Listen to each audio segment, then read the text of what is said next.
Movie start होती है और हम सबसे पहले इस मूवी की मेन कैरेक्टर हार्ली क्विन को देखते हैं। एक दिन उसके फादर ने उसको 1 कैरेट बियर बॉटल के लिए एक नन को बेच दिया। वो हार्ली के साथ बहुत ज्यादा बुरा सलूक करती थी, लेकिन हार्ली ने फिर भी हार नहीं मानी। उसने सबसे पहले अपनी स्कूलिंग को कंप्लीट किया और फिर ग्रेजुएशन की और फिर बीइंग अ साइकियाट्रिस्ट जॉब की। वहीं पर हार्ली एक जोकर नाम के आदमी से मिली।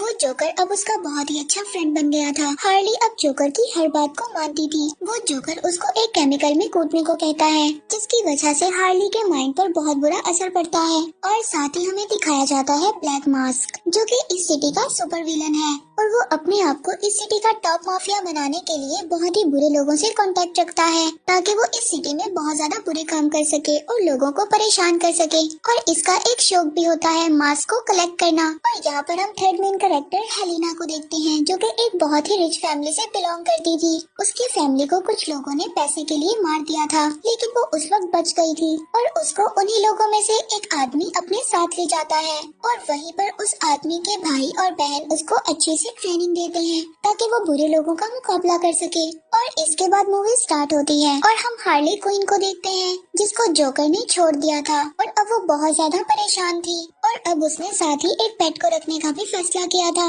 और इसीलिए अब वो एक शेल्टर में पहुंच जाती है, जहां पर वो एक डॉग को अपना पेट बना लेती है। और यहाँ पर हम देखते हैं कि हार्ली एक बहुत ही अच्छी स्केट फाइटर भी है। और वहाँ से हार्ली अभी क्लब में जाती है। ये क्लब ब्लैक मास्क का था और उस क्लब में जाकर वो बहुत ज्यादा ड्रिंक करती है और उसकी ड्रिंक एक आदमी पर गिर जाती है, जो उस पर बहुत ज्यादा चिल्लाता है। तभी हार्ली उस पर जंप कर देती है और उसकी दोनों टांगे टूट जाती हैं। और वो आदमी कोई और नहीं बल्कि ब्लैक मास्क का ड्राइवर था। और अब ब्लैक मास्क को इस बात पर बहुत ज्यादा गुस्सा आता है। वो हार्ली को क्लब से जाने का कहता है और अब जब क्लब से हार्ली वापस आती है तो उसको ब्लैक मास्क पर बहुत ज्यादा गुस्सा आ रहा था। और अब हार्ली इस बात को डिसाइड करती है कि वो ब्लैक मास्क को पूरी तरह से तबाह कर देगी और वो साथ ही बड़े ट्रक को वहाँ पर जाकर स्टार्ट कर देती है और सामने केमिकल फैक्ट्री में जाने लगती है। और ये वही केमिकल फैक्ट्री थी जिसमें हार्ली ने अपने आप को जोकर के लिए बदला था। और इस फैक्ट्री का ऑनर कोई और नहीं बल्कि ब्लैक मास्क था।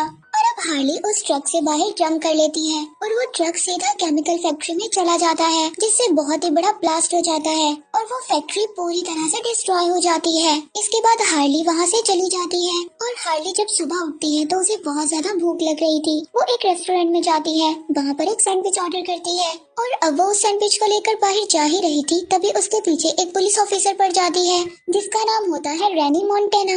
और वो हार्ली को पकड़कर अपना प्रमोशन करवाना चाहती थी। और अब रैनी ऑफिसर यहाँ पर अकेली नहीं थी जिसको हार्ली की तलाश थी, बल्कि यहाँ पर और भी बहुत ज्यादा लोग होते हैं जो कि हार्ली के पीछे पड़े थे, क्योंकि हार्ली ने जोकर के साथ मिलकर उन लोगों के साथ बहुत ज्यादा बुरा किया था। और अब जब सब लोगों को ये बात पता चल गई थी कि हार्ली के साथ जोकर नहीं है, तो वो सब लोग हार्ली के पीछे पड़ गए थे। इसीलिए अब वो एक एक करके हार्ली को परेशान करने की कोशिश करते हैं। और अब हार्ली हर तरफ से बुरी तरह से फंस गई थी, लेकिन तभी वहाँ पर एक मास्क वाली लड़की आ जाती है और वो अपनी क्रॉस बो से उस आदमी को मार देती है जो कि हार्ली को मारना चाहता था। और दूसरी तरफ हम ब्लैक मास्क को देखते हैं, जिसने एक फैमिली को पकड़ा हुआ था। ब्लैक मास्क एक हीरे के बारे में उनसे इंफॉर्मेशन कलेक्ट करना चाहता था और अब ब्लैक मास्क अपने खास आदमी को उस फैमिली को मारने के लिए कहता है। और अब जब ब्लैक मास्क का आदमी उस बच्ची के पास जाता है तो वो बच्ची उनको सब कुछ बता देती है।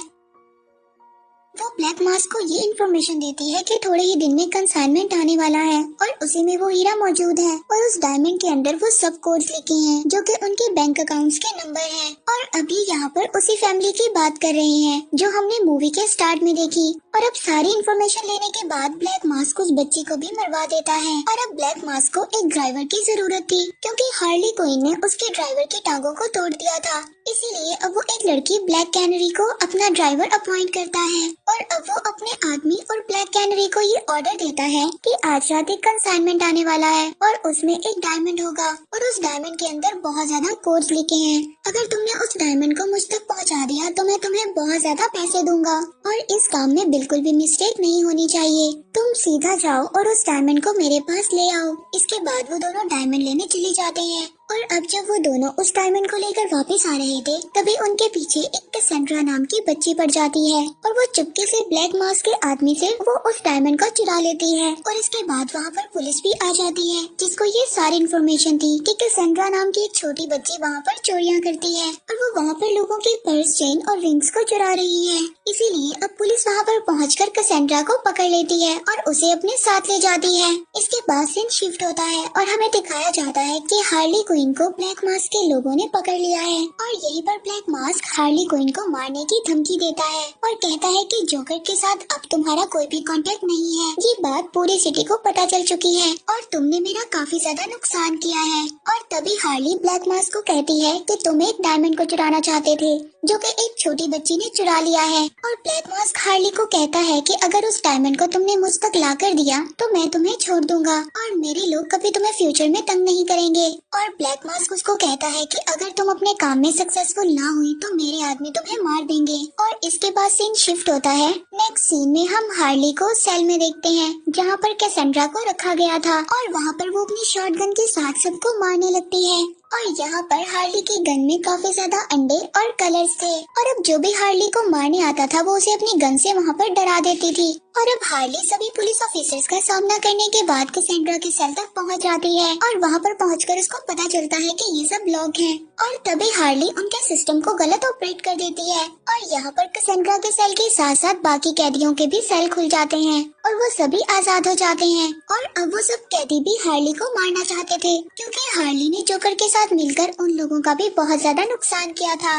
और यहाँ पर हार्ली सबके साथ फाइट करती है और ये फाइट पहुँच जाती है इन्वेस्टिगेशन डिपार्टमेंट तक। और इस डिपार्टमेंट में काफी ज्यादा गन्स और बहुत ज्यादा वेपन्स होते हैं, जो कि पुलिस ने इन कैदियों से लिए थे। और यहाँ पर हार्ली को उसका फेवरेट वेपन बेसबॉल बैट मिल जाता है और यहाँ पर हार्ली सभी कैदियों से फाइट करने लगती है। और यहाँ पर हमें पता चलता है कि हार्ली स्केटिंग के साथ साथ बेसबॉल बैट से फाइट भी काफी अच्छी कर लेती है। और अब फाइनली हार्ली सभी से मुकाबला करने के बाद कैसेंड्रा को लेकर वहाँ से निकल जाती है। और इसके बाद हार्ली को ये बात पता चलती है कि कैसेंड्रा उस डायमंड को खा गई है। इसके बाद हार्ली कैसेंड्रा को लेकर एक रेस्टोरेंट में पहुँचती है और यहाँ के ऑनर को इस सिटी के जितने भी बुरे लोग थे सबके बारे में पता था। और इसी के साथ साथ उस रेस्टोरेंट के ऊपर हार्ली का घर भी होता है, जिस घर के बारे में किसी के पास भी कोई इन्फॉर्मेशन नहीं थी। इसके बाद हार्ली अपने पेट को खाना देती है और तभी रात को उसके घर के बाहर कुछ लोग आ गए थे और वो लोग उसके घर पर एक ब्लास्ट कर देते हैं, जिसकी वजह से उसका पेट मर जाता है। और इस बात से अब हार्ली को बहुत ज्यादा गुस्सा आता है, क्योंकि वो इस बात को सोचती है कि उसके घर के बारे में सिर्फ इस रेस्टोरेंट के ऑनर को पता था और इन लोगों को मेरी लोकेशन के बारे में कैसे पता चला।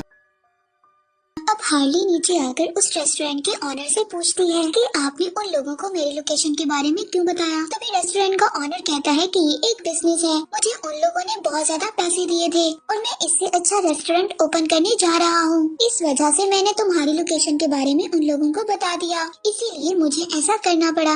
अब ये ऑनर वहाँ से कहकर चला जाता है और अब हार्ली यहाँ पर ये डिसाइड करती है कि वो कैसेंड्रा को ब्लैक मास्क को दे देगी, जिससे वो सभी बुरे लोग उसका पीछा करने से हट जाएंगे। इसके बाद हार्ली ब्लैक मास्क को कॉल करती है और अपनी बताई हुई लोकेशन पर आने के लिए कहती है, जहाँ पर वो उसको बताती है कि मैं तुम्हें कैसेंड्रा को दे दूंगी। इसके बाद हम दोनों की डील फाइनल हो जाएगी। वो जगह कोई और नहीं बल्कि जोकर की फेवरेट जगह थी, जिस जगह पर जोकर अपने सभी बुरे काम किया करता था। और उसी के साथ दूसरी तरफ हमें दिखाया जाता है रेनी मोंटेया ऑफिसर को, जो अपने पुलिस डिपार्टमेंट में काम कर रही होती है। वहीं पर उसका हेड उसको धोखा देता है, क्योंकि रेनी के हेड ने अपनी दूसरी असिस्टेंट को प्रमोशन दे दिया था, जबकि वो प्रमोशन रेनी को मिलना चाहिए था, क्योंकि रेनी ने बहुत अच्छा काम किया था और काफी ज्यादा बुरे लोगों को पकड़कर जेल में बंद भी करवाया था। और अब रेनी इस बात से काफी ज्यादा सैड हो गई थी। वो पुलिस डिपार्टमेंट से जॉब को छोड़ देती है। और अब जब ब्लैक मास्क को हार्ली क्विन ने कॉल की थी, तो वो ब्लैक कैनरी और अपने साथी को उसका पीछा करने के लिए कहता है और उनसे कहता है कि तुम उस डायमंड को मेरे पास लेकर आओ, इसके बाद चाहे तुम हार्ली को मार देना। और ये बात ब्लैक कैनरी भी सुन लेती है, क्योंकि वो कैसेंड्रा को जानती थी। और अब इसीलिए ब्लैक कैनरी ये नहीं चाहती थी कि ब्लैक मास्क का आदमी कैसेंड्रा को मार दे। इसीलिए अब ब्लैक कैनरी उन दोनों को मैसेज कर देती है और अब ये सब बातें ब्लैक मास्क के साथी को पता चल गई थी। वो ब्लैक मास्क को कॉल कर सब कुछ बता देता है और अब ब्लैक मास्क को बहुत ज्यादा गुस्सा आ गया था। वो अपने असली चेहरे में आ जाता है और अब ब्लैक मास्क अपने मास्क को पहनकर सबके साथ फाइट करने के लिए तैयार हो जाता है। इसके बाद सीन शिफ्ट होता है हार्ली की तरफ, जो कि कैसेंड्रा के साथ थी और अब हार्ली कैसेंड्रा के पास से उस डायमंड को निकालने की कोशिश करती है जो कैसेंड्रा ने खा लिया था। और तभी वहाँ पर रैनी और ब्लैक मास्क वाली लड़की भी आ जाती है और वहीं पर ब्लैक कैनरी भी पहुँच जाती है। और जब सभी वहाँ पर एक दूसरे को देखते हैं तो वो सभी एक दूसरे पर अटैक करने लगती हैं, क्योंकि वो ये सोचती थी कि ये सभी लोग एक दूसरे की जान की दुश्मन हैं। और अब उनकी बातें चली रही होती हैं और वहीं पर ब्लैक मास्क आ जाता है अपनी पूरी टीम के साथ। और तभी यहाँ पर ये सब सोचती है कि अगर हमने कैसेंड्रा को नहीं बचाया तो ब्लैक मास्क इसको मार देगा और ब्लैक मास्क इतना अच्छा नहीं है कि वो कैसेंड्रा को मारने के बाद हम सबको छोड़ देगा। और इसीलिए अब हम सबको मिलकर ब्लैक मास्क का मुकाबला करना चाहिए। और इसके बाद यहाँ पर पूरी की पूरी टीम यूनाइट हो जाती है और यहाँ पर इस टीम का नाम होता है बर्ड्स ऑफ प्रे। और तभी हार्ली को याद आता है कि उनके पास बहुत ज्यादा वेपन्स हैं, लेकिन जब वो कबर्ड ओपन करती है तो वहाँ पर कुछ भी नहीं होता, जिससे उसे ये बात पता चलती है कि जोकर ने यहाँ से सभी वेपन्स ले लिए हैं। लेकिन उसी वक्त रैनी को वहाँ पर एक बॉक्स मिलता है जिसमें कुछ वेपन्स होते हैं। उस बॉक्स में बुलेट प्रूफ जैकेट्स और बेसबॉल बैट्स होते हैं और वो सब लोग उसका यूज कर। और finally birds of prey team तैयार होती है ब्लैक मास्क के लोगों का मुकाबला करने के लिए। और अब ब्लैक मास्क के लोग अंदर आ जाते हैं और वो कैसेंड्रा को ढूंढने लगते हैं, क्योंकि कैसेंड्रा के पास वो डायमंड था जिसमें सभी इंफॉर्मेशन थी उस रिच फैमिली के बारे में। और बर्ड्स ऑफ प्रे की टीम यहाँ पर सभी लोगों से बहुत अच्छी फाइट करती है और फाइनली ये सब लोगों का मुकाबला कर यहाँ से निकल रही होती है। तभी इनके सामने ब्लैक मास्क आ जाता है, क्योंकि ब्लैक मास्क और उसके लोगों के पास बहुत ज्यादा गन्स थी, जबकि बर्ड्स ऑफ प्रे टीम के पास कुछ भी नहीं था। और अब ये सब लोग सोचते हैं कि हम लोगों के पास गन्स नहीं है, इसीलिए हम ब्लैक मास्क का मुकाबला नहीं कर सकते।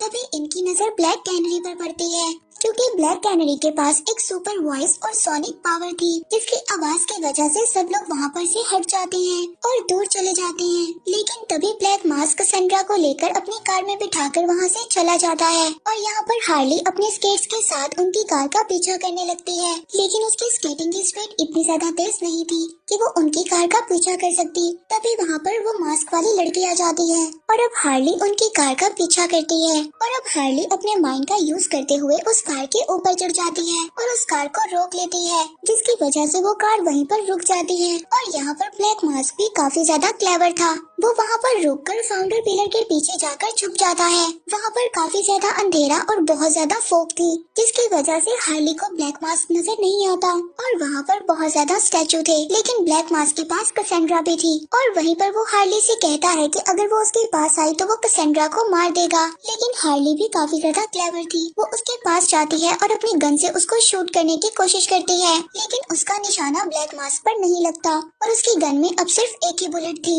और हार्ली यहाँ पर ब्लैक मास्क को कहती है कि मुझे तो माफ कर दो, लेकिन प्लीज कैसेंड्रा को छोड़ दो। तभी यहाँ पर कैसेंड्रा भी बोलती है कि तुम लोग मुझे भी माफ कर दो, क्योंकि मैंने तुम्हारी एक रिंग को चुराया है, लेकिन वो रिंग नहीं होती, वो एक बॉम्ब की पिन थी जो कैसेंड्रा ने अभी अभी ब्लैक मास्क की जैकेट में लगे बॉम्ब में से निकाली थी। और तभी हार्ली कैसेंड्रा को खींचकर अपने पास कर लेती है और साथ ही ब्लैक मास्क को उस ब्रिज पर से धक्का दे देती है और ब्लैक मास्क बॉम्ब से हवा में ही फट जाता है और पानी में गिर जाता है। और फाइनली ये फाइट यहीं पर खत्म हो जाती है। इसके बाद पूरी team birds of prey unite होती है और यहाँ पर हम इन सबको एक रेस्टोरेंट में बैठे हुए देखते हैं। और तभी कैसेंड्रा सबको कहती है कि मुझे वॉशरूम जाना है और मुझे हार्ली की भी जरूरत है, और बाकी सब लोग अपना ब्रेकफास्ट एंजॉय कर रहे होते हैं। लेकिन तभी हमें पता चलता है हार्ली और कैसेंड्रा डायमंड को लेकर वहाँ से भाग गई हैं। और इस मूवी के एंड में हार्ली हम सबको बताती है कि अब ब्लैक कैनरी, रैनी और ब्लैक मास्क वाली लड़की तीनों मिल चुकी हैं और हम लोगों ने जो डायमंड से इंफॉर्मेशन निकाली थी और हमने उस फैमिली की असली वारिस हेलिना को वो सब दे दिया है। और इनके पास इतनी ज्यादा फंडिंग हो चुकी थी कि उन्होंने बर्ड्स ऑफ प्रे टीम को आगे कंटिन्यू करने का सोच लिया है। और दूसरी तरफ वो तीनों भी बहुत ज्यादा यूनाइट हो गई थी अब बुरे लोगों का मुकाबला करने के लिए। और अब जब जिस डायमंड में से हार्ली क्विन ने सारी इंफॉर्मेशन निकाल ली थी, वो उस डायमंड को एक ज्वेलर के पास बेच देती है, जिससे उसको बहुत ज्यादा पैसे मिलते हैं। अब वो उन पैसों से एक न्यू कार खरीदती है और साथ ही अपनी न्यू लाइफ को स्टार्ट करती है। और अब कैसेंड्रा कैन भी हार्ली क्विन के साथ थी। और अब हम हार्ली के पेट को भी देखते हैं, जिसको ये समझ रहे थे कि वो मर गया है, और अब वो पेट भी हार्ली को मिल चुका था। और अब वो सभी लोग बहुत ज्यादा हैप्पी थी। और इसके बाद की मूवी यहीं पर एंड हो जाती है।